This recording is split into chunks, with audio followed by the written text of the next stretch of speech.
A proposed new arena for the San Antonio Spurs, but who's paying for it? We're telling you about a special session that happened at the city, talking about what the split will be between the Spurs, Bexar County, and the city of San Antonio. An update on the rainfall potential, not just for tonight, but the entire weekend. Already showers east of town and more moving onshore from the Gulf. News at 5 starts right now. And first at 5, another San Antonio City Council person arrested for driving drunk more than a month after winning her bid for City Council in the June 7th runoff election.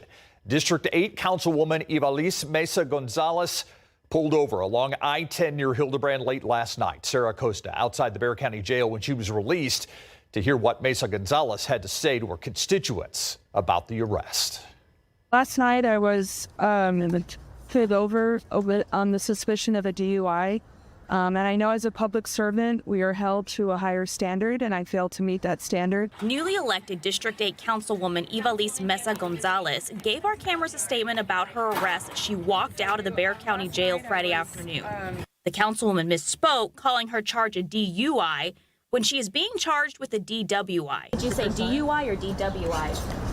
DWI? Those are the questions. Thank you. This is video from her being magistrated early Friday morning. The arrest affidavit says an officer pulled her over on I-10 and Hildebrand after they saw her swerving in and out of her lane, driving slow. After pulling her over, the officer noted she had a moderate odor of alcohol in her breath, slurred speech, and was staggering and swaying when she walked or stood up. She denied having anything to drink, but told the officer she was coming from a downtown club called Center Club. Its website lists that it's a penthouse members only club overlooking downtown San Antonio. I'm deeply regretful at the disappointment that I've caused my constituents, my family, and my colleagues. As this process moves forward, I will take full responsibility and make sure that my constituents are fully represented. Thank you. This was not the first time the councilwoman has been pulled over for drinking and driving. Records obtained by KSAT Friday show Mesa Gonzalez was charged with misdemeanor DWI open container in June of 2010. The charge does not appear in a criminal background check of the councilwoman, meaning it is likely she got the charge expunged. She stayed silent when we asked about it. We have in 2010 that you had another DWI that was possibly expunged. Do you have anything to say about that? Her blood was drawn when she was taken into custody. It'll be another 8 to 10 weeks before those results are in. This makes the third city council member in 3 years to be arrested for alleged drunk driving. Former councilman for District 10, Clayton Perry, was arrested in 2022, seen here by SAPD body cam video as the officer followed him home. Then in 2023, District 10 Councilman Mark White followed, as seen in this footage from the arresting officer's camera, approaching White's car. Do you think San Antonio has a problem, especially those that are put on city council with drinking while driving? Mesa Gonzalez was elected as District 8 Councilwoman back in June in a runoff. This is her first time on council. Before, Gonzalez previously worked at the San Antonio River Authority and most recently served as chief of staff for former Mayor Ron Nirenberg. She made a run for Bexar County Judge in 2022. Sarah Costa, KSAT 12 News. Side, how can we use a revenue sharing? New at 5 for the first time, we're hearing from the Spurs, and you just heard some audio there from the mayor on how much they would pitch in for the cost of a new arena. That number is just a little over $1 billion. We've been talking about Project Marvel, the city's proposed downtown sports and entertainment district, for nearly a year now. This afternoon, City Council heard an update after the Spurs committed to financing some of that arena. Why did we hear the mayor? Because that meeting is still going on. Right now, you're looking live inside the City Council meeting. Our Avery Everett has been sitting in on this meeting, and we expect to get an update from her coming up at 6. But first, let's break down what we learned today about how this roughly $1.5 billion project could be paid for. This information comes from City Manager Eric Walsh. The San Antonio Spurs have pledged to pay $500 million and guaranteed coverage of cost overruns for the new arena. As for what the city could contribute, Walsh said between $350 million and $500 million from various sources, not from raising taxes. But he emphasized these numbers are preliminary and subject to change, meaning they're not final or binding. Walsh went on to say Bexar County is considering paying about 25% of the arena project cost. up to $311 million. After the presentation, a long line of public comments, most in opposition. I'm a fan of the San Antonio Spurs, but I'm not a fan of this plan. It's controversial because we're thinking outside of your term. They need to take responsibility and pay for this arena if they want it. This isn't just about the Spurs. This is about our future as a city. So exactly where will this money come from and how much will you, the taxpayer, be asked to pay? Again, City Manager Eric Walsh broke down some potential options that could mean taxpayers wouldn't be hit with the bill. At 6, Avery's going to break down exactly where the money could come from and the Spurs' promise for community benefits from this project. Adam. And Steve, the rain-making energy is moving onshore from the Gulf, and already some heavy rainfall, especially in our eastern counties. That's Lavaca County all the way down into Victoria County, and Gonzales, DeWitt. I think you'll get in on some of the heavy showers as well. But you see the heaviest of the rain right now closing in on Hallettsville. Currently in eastern Lavaca County, that's headed westward. Now, I don't anticipate all of this to really make it to San Antonio. I think a lot of it's going to kind of dissipate and weaken quite a bit as it heads westward. But I still anticipate some shower activity in and around San Antonio later on tonight. But right now, the heaviest action is off to the east. As for the actual rainfall accumulations so far, let's take a look at those rainfall amounts just over the past 12 hours. And you see these are capable of producing upwards of 2 inches of rain. These little yellow areas indicate 2 inches of rain. Dark green is 1 inch. So that's what we can expect with these. Within the downpours, localized amounts of 1 to 2 inches very quickly from these showers. Flash flooding and flooding potential is very low with this because these are progressive. They're moving along. And again, these are likely to weaken as they head towards San Antonio, but I am anticipating some of the action around town as well. Real quick look at our rain chances here as we go through the next several hours, and they're up and down, but basically anywhere from 20 to 40% at any given time. I think 40% overnight tonight through the pre-dawn hours tomorrow, generally light in nature, and then 40% again tomorrow afternoon with a few downpours. We'll talk about the rest of the weekend, what's causing this, and another shot at rain in just a bit. All right, thank you, Adam. Today marks 3 weeks since the deadly floods that hit the Texas Hill Country. The people of Texas are continuing to pull together and help affected communities. More than 50 volunteers loaded up vehicles this morning, heading to Kerrville to help disabled flood victims there. TBI Warrior Foundation organized a relief drive to collect medical equipment and supplies for the Dieter Center in Kerrville.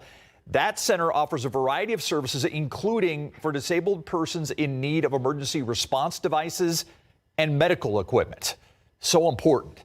Organizers tell us the center lost everything in the floods, but they say the Warrior Foundation, along with the Genesis Counseling Center in Boerne, the Texas Diaper Bank, the Military Order of the Purple Heart Alamo Chapter 1836, they rolled out in a convoy this morning to deliver more than 500 medical devices and 1,000 medical supplies for disabled victims in the midst of flood recovery. It is very powerful. It's very humbling when you can serve the community you're part of.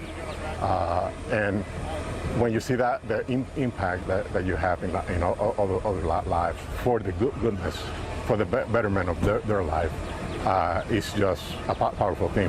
It's a powerful thing. Medina says today's delivery will positively impact between 2,500 and 5,000 families.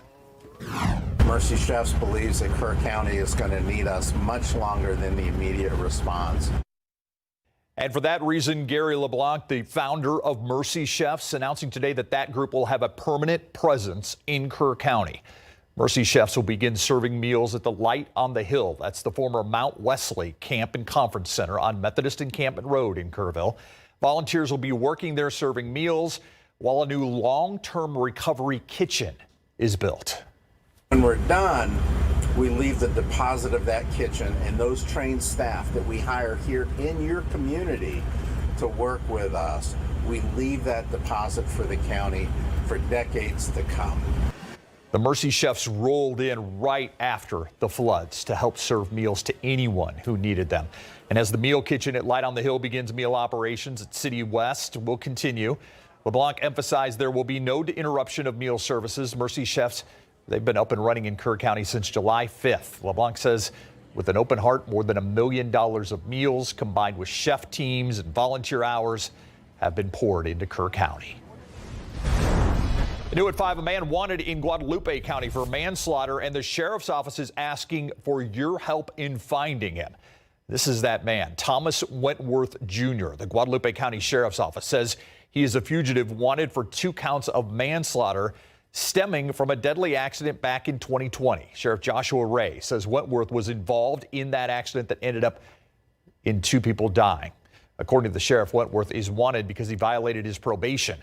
Anyone who knows where Wentworth is can call the Guadalupe County Crime Stoppers. That number 877-403-8477. 2 different sites have caught the wrong kind of attention from the Bexar County Sheriff's Office today. Investigators say they had been watching a tire shop on Culebra Road near North Zarzamora and a home a few miles away on South Sandario Avenue for quite some time. They ended up raiding both of them yesterday afternoon. They told us today what they found. Inside the tire shop, they say they found more than 1,000 grams of methamphetamines, some cocaine, and 4 handguns. They say they also seized meth from that home, along with 2 weapons and some cash. The sheriff's office says both locations are tied to one drug operation. It is unclear just how many people were arrested in all of this. She was a mother of 8, found murdered under a bridge on San Antonio's east side in 1990. Her killer was never caught. More than 3 decades later, her son is breaking his silence. It hurt to see people drive over that bridge, Walter Street Bridge, every day, and don't know my mom lost her life right there. No one put a flower out, a balloon out. No one did nothing for my mom. No one spoke up for my mom. So now I'm here to speak up for my mom. Trevin Jordan was only 8 when he last saw his mother. Tonight at 6:30, Texas Crime Stories is back, and we'll dive into Antoinette Jordan's case. We'll have more from her son, who says at one point police told his family they knew who killed her. So what happened? That story at 6:30 tonight. Check out traffic right now on this Friday. Yes, the weekend is upon us for some people as you look at 410 at the Y, and you can see things moving along very smoothly in what is usually a very busy part of our town. They still had Meals on Wheels San Antonio offering what it calls a more affordable option for families receiving services at his Alzheimer's Center.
More than 33,000 people in Bexar County are currently living with Alzheimer's. And the nonprofit organization Meals on Wheels is looking to help families receive the care they need for their loved ones. The agency says it's lowering their rates at their Alzheimer's center called Grace Place. It comes after they noticed one of their long-term residents had to leave due to financial hardship. Fortunately, it was only for a short time, and then they were able to come back to that center. What we have found is that the sooner someone comes to us and is engaging on a regular basis and socializing with people and getting to do our activities, the longer you have that person that you know with you. So important. Stephanie Cerna spoke with the family that had to leave the Alzheimer's Center, but then came back. You can watch that story again on KSAT.com. You'll also be able to find out more information about Grace Place and the great things they do there. Check out live cam right now, and today's different. Not the blue skies, not the heat we saw yesterday. Some cloud cover out there, Adam Caskey. Yeah, you know, we do have the clouds, and that's actually impacting temperatures. You know, Steve, yesterday, you remember, we made it to 100 degrees. That was our fourth triple-digit day so far this year. We shouldn't be seeing my desktop. That's a unique look. Are y'all sure we're on Lynx 1 here? Oh, sure about that? Okay, let me double check my computer, but let's see. I think we got an issue going on in the control room here. Well, let's just talk about maybe put the radar up. We could, yeah, that's what I'm trying to do. Okay, so there we go. Now we're cooking with Crisco. Okay, so you remember, Steve, yesterday we hit 100 degrees, right? That was our fourth triple-digit day so far this year. Today, we made it up to 94 because of the clouds, and still triple digits west of San Antonio because they have more sunshine west of I-35, but locally and east of town, obviously a bit cooler because of the shower activity and, of course, the clouds which spread all the way through San Antonio right now. The heaviest rainfall, Lavaca County, this is headed westward right now. So Shiner, not quite at your doorstep, but almost there. We'd give it till 6:12 p.m. to make it to Shiner. This activity, though, I think it's going to weaken significantly before it makes it to San Antonio. Notice it's moving westward and some heavy rainfall east Schulenburg, just about to Hallettsville, and then in some of our coastal counties here, Goliad, Victoria, getting in on some of those downpours. Locally, just a few little sprinkles possible from the clouds, but I still think even these little sprinkles that you see here, those green dots, would generally evaporate before hitting the ground, at least at the moment, but will continue to saturate our air in general. Here's a look at our overall setup. This is what's causing it. Upper level disturbance. So there's actually a dip in the upper level flow here. I know it looks like a bump. It's an upside down dip, technically speaking. That's what this is, an inverted trough. And this is what we get this time of year, a TUT, tropical upper tropospheric trough, to be exact. Anyway, this is what we've been tracking across the Gulf for several days. And notice the shower activity from Florida through Louisiana, and now the bulk of it moving into Texas. And I do think the bulk of the rain is going to be right along the Texas coastline, where you could have 2 to 3 inches of rainfall, still low-end chances of flash flooding. Whereas locally, and around the hill country, San Antonio, surrounding counties, maybe a quick 1 to 2 in some localized areas. That's about it. And you see that cloud cutoff line just west of Highway 281 right now, causing that difference in temperatures out west, where it's right near 100 degrees. Now, here's a look at our futurecast. And keep in mind, this is far from perfect technology, okay? Very far from perfect technology. But one thing I agree with here is that it does show some of that heavier activity lightening up and dissipating a bit as it heads westward towards San Antonio. Still getting in on some showers, but generally light in nature overnight tonight from midnight all the way through sunrise tomorrow morning. And then just a decent amount of clouds tomorrow with some sunshine mixed in periodically. However, I do anticipate some of the typical afternoon pop-up downpours later in the day tomorrow, scattered in nature or widely separated. And really, they could be anywhere on this map. So as I often say, don't pay attention to the exact locations here and there, just the mere fact that the futurecast is also in line with some of these downpours popping up again tomorrow afternoon. Pretty much splash and dash though, but the splash could be a quick 1 to 2 inches before it dashes. That's what we're dealing with in this situation. So similar situation as we get into Sunday. I just don't think there's going to be as much coverage overall when it comes to the rainfall. And speaking of coverage, I mentioned most of it along the Gulf coastline. Locally, just a quick 1 to 2 inches here and there anywhere across our area. Quick look at the days ahead, and particularly tomorrow. We'll see those rain chances at any point throughout the day from 20 to 40% chance. I think 40 overnight and then 40% again tomorrow afternoon. Not a washout. I'm not canceling my plans. I am still firing up the smoker and getting some meat on there. Not a washout this weekend. I want to stress that. Some sporadic downpours, no hail, 1 to 2 inches flooding, highly unlikely. But Saturday and Sunday, very similar days. And then we get into next week, Monday, Tuesday, we dry out a bit. Then another system similar to this one moves in next Thursday. All right. Glad you're not ruining any plans this weekend. Trying not to. All right, he is the Cowboys quarterback, Dak Prescott, and it's just Dak being Dak. I guess you call it like typical Daktions. That's perfect. I don't know why I haven't thought of that myself. That happens when you work here for 30 years. You just have things off the top of your head. There you go. Dak being himself is exactly what we're talking about. The excitement and the energy behind this year's team. Dak is bringing all the juice, and Larry Ramirez has even more on the Cowboys QB. Plus, the Houston Texans have a new offense. We're going to hear from the mastermind behind it all when we come back.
Camping with KSAT, powered by Thomas J. Henry.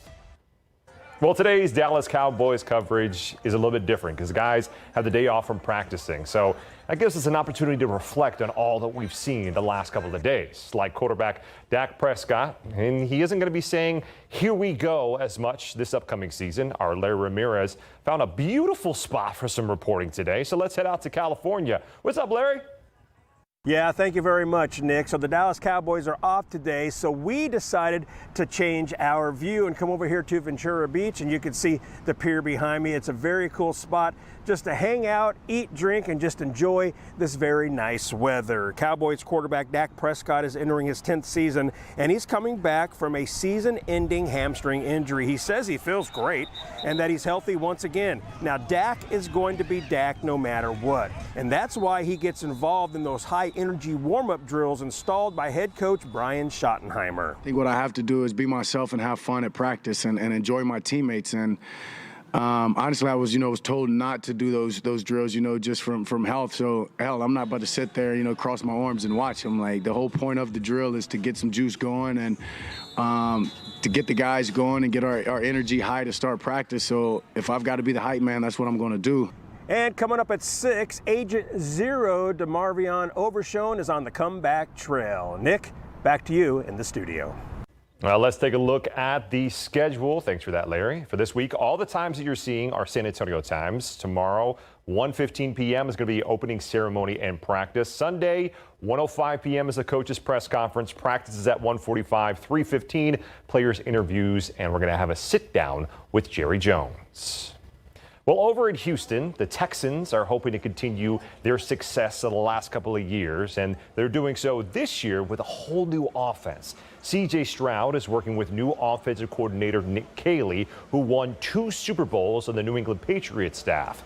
So how much influence does his Pats days have on his offense? Yeah, I mean, we're all a byproduct of our experiences, right? So this is not a New England system, and it's our system, and it's going to evolve, and, that's personnel driven, but it's finding out what we can do, but also from starting with the players and things that they've had success with, things that they've done well here. They've done a lot of things well here. We have a great coaching staff that all have different experiences. I'm really blessed to be around those guys. And we're just trying to formulate what's best for us as we get going here. Well, tomorrow morning's Texas practice will be the first the fans could attend. We'll be right back.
100 right now west of town along the Rio Grande, 90s locally, but some 80s east of town. Seguin even at 88, and that's because of the thick clouds along and east of I-35.